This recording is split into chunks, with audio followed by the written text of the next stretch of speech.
Bonjour tout le monde. Aujourd'hui, je vais vous parler du viol en tant que déni sociétal. Si la société est à même d'imaginer une victime en état de sidération lors d'un tsunami, un tremblement de terre, elle semble incapable de penser ce traumatisme qu'est le viol. Il existe une culture du viol que l'on pourrait définir comme un refus inconscient de conceptualiser les violences sexuelles, d'en reconnaître la réalité, les conséquences et d'entendre celles-ci lorsqu'elles sont révélées au grand jour. Cette attitude n'est pas seulement celle de l'agresseur, mais de tout notre système. En amont, on dénonce avec force et indignation.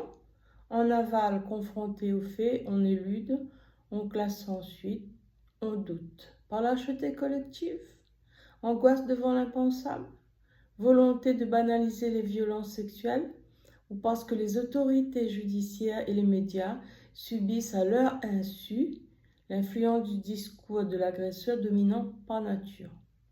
La culture du viol repose sur des stéréotypes sexistes, un formatage unilatéral de la pensée, une adhésion à certains préjugés.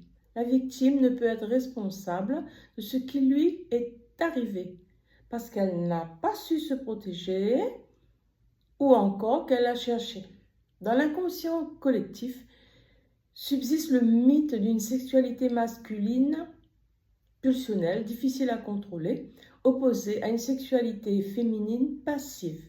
Ce mythe n'est pas sans rappeler le rapport domination-soumission prétendument naturel qui a fondé l'esclavagisme. Il en résulte l'acceptation, formulée ou pas, d'un droit de cuissage ordinaire, pas de quoi fouetter un chat, ou alors ce n'est qu'un troussage de domestique, ou mieux, il n'y a pas mort d'homme. Pour voir où une telle dérive peut conduire, il suffit de porter nos regards vers les cultures où le simple fait pour une femme de ne pas masquer suffisamment son corps est considéré comme une coupable intention, un véritable crime d'incitation à la faute. Tout ce bouillonnement de présupposés malsains conduit à une banalisation des violences sexuelles, trop souvent présentées comme de simples dérapages, des gestes inappropriés ou des baisers volés de la part d'un grand séducteur à la drague lourde.